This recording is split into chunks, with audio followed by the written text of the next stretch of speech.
السلام عليكم ورحمة الله وبركاته كبجمتوتا في هردبتوتا ميديا فجر الإسلام بكجر تنتين جن ربي سن راجرات سنين جچا كن سن نجف فجر ميديا كيسم فجر الإسلام الراس أجنتا ودوتي دولا درسون هنگا فوتو ودوتي محاضرة قدان أكبيتي كان علماء في داي وانبيا كينيا هرماتيسو لتولقا أنا قندالاتي قيا بروق قفموف قبين سات مرمي جرجلن kaawunsiliin dargaggoota muslimaa oromiyaa damee naqamtee qeerroo fi qarree hawaasa muslimaa beekumsaan sammuu isaanii qaree ga'oomsuuf caasaa isaa aanaadhaa hanga gandaatti ijaaraa jiraachuun isaa dhagahamee jira. Oduu gaddaatiin naannoo Tigraay magaalaa Aksuumitti guyyaa kaleessaa humni hoogganaa nageenya magaalattiin durfamu musliimoota salaata jumaa raawwachuuf walitti qabaman irratti haleellaa cimaa raawwateen miidhaa qaqqabsiisuun jiraattonni dubbataa jiru.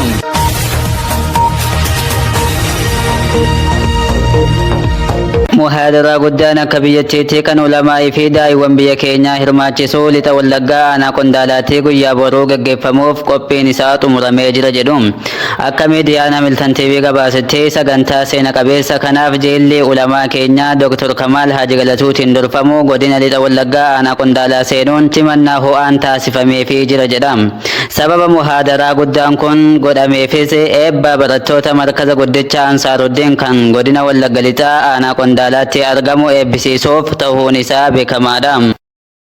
Kaawunsiliin dargaggoota muslimaa oromiyaa damee naqamtee qeerroo fi qarree hawaasa muslimaa beekumsaan sammuu isaanii qaree ga'oomsuuf caasaa isaa aanaadhaa hanga gandaatti ijaaraa jiraachuun isaa dhagahamee jira.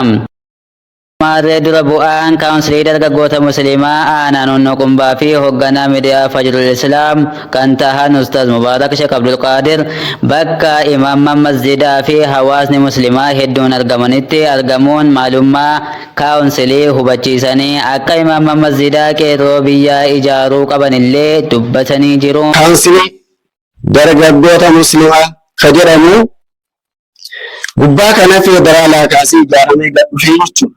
Innilleen sadarkaa aanaatti gad dhufee jira. Yoo rabbi dhiyaanaan giddeen kana ni ijaarama. Akkasumas imaamni masjidaas keessa jirtan hundi keessan yoo namni ijaarame kun yoo isin gaafate ijoollee ajaa'ibaa ijoollee qaxalee nama 3 hanga 5 nu qopheessa.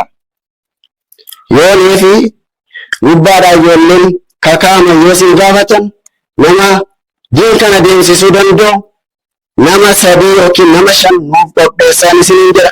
Akkasuma kilaastera gara gadiitti illee shekuuraan akka nuuf dabarsitan masjidarraa nama 3 yookiin nama 5 barbaadamee jira jechuudha. Isa kana inshaallahu gurra isin haa jiraatuufidha.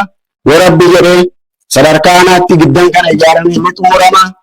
Akkasuma sadarkaa masjidaattis akka inni xumuramuuf namoota jajjabaadha jettanii yaaddan imaamman masjidaa yoo silkii isinitti bilbilame yoo qaamaan isin arganis inshaallahu nuuf qopheessaa isiniin jenna.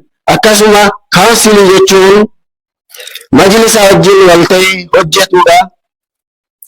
Ammas qeerroon keenya akka inni diin hojjetuuf akka inni diin tumsuuf wal ijaaranii hojiin akka hojjetamuuf jechuudha. Isa kanaaf inshaallahu akkasitti nuuf beekaa ergaan kiyyeessuma kana sagantaa isin tanneerse. Wassalaamu alaikum wa rahmatullahi wa barakaatuh. Naannoo Tigraay magaalaa Aksuumitti guyyaa kaleessaa humni hoogganaa nageenya magaalattiin durfamu musliimoota salaata jummaa raawwachuuf walitti qabaman irratti haleellaa cimaa raawwateen miidhaa qaqqabsiisuu jiraattonni ibsaniiru.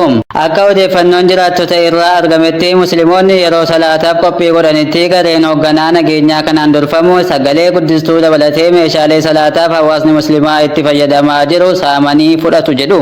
Haleellaa hooggansa mootummaatiin durfamee isaan irratti raawwatame kana hordofee musliimoonni erga salaata raawwatanii booda gochicha balaaleffachuun mormiin kan dhageessisan yoo ta'u kanumaanis qaamoleen duraan saamicha raawwatan kunneen uummata irratti humna fayyadamuun haleellaa banan. Haaluma kana keessatti haleellaan garaagaraa musliimoota irratti raawwatame. Namoota miidhaman keessaa 2 irratti miidhaa cimaan akka qaqqabee jirus himamaa jira. Qaamoleen nageenyaa kunneen dargaggoota magaalattii waliin ta'uun masjiida musliimoonni magaalattii keessatti kireeffachuun itti tajaajilaman kan bakka Inda Abaawaa jedhamuun beekamutti argamsanii seenanii imaamota masjiidaa dabalatee musliimoota masjidicha keessa jiran ulee fi dhagaadhaan rukuttaa cimaa irratti kan raawwatan yoo ta'u, Qur'aana qulqulluus cicciruun jiraattonni achi natti himaniiru jechuun Minbirtiifiin gabaasee jira. Dabalataan haleellaa kana booda magaalaa keessatti sakatta'insi manatti gaggeeffamee musliimoonni hedduunis hidhamaniiru. Manni maree olaanaan dhimmoota islaamummaa naannoo Tigraay kan Maqalee buufate haleellicha ilaalchisee ibsa kanneen taaticha qaama dhimmi ilaallatu beeksisuun booda humni nageenyaa dabalataa bakkoota biroo irraa garas ergamuu himeera. Namoonni haleellichaan miidhaman magaalattiidhuma keessatti kan argamu hospitaala Qiddisti Maariyaamitti yaala argachaa jiraachuun kan ibsame yoo ta'u, namoonni kaan foojii argachuun galanillee 2 garuu miidhaan isaan irra qaqqabe cimaa ta'uun ammallee yaalarra jiraachuun ibsameera. Egaa kabajamtootaa fi hordoftoota miidiyaa Fajrul Islaam kan hanga ammaatti isin dhaggeeffataa jirtan miidiyaa keessan Fajrul Islaam irraa sagantaa oduuti kan isin faana ture Anusoo Wallaggaati. Hanga sagantaa biraatiin walitti deebinutti nageenya Rabbii keessanuuf tura. Wassalaamu alaikum wa rahmatullahi wa barakaatuh.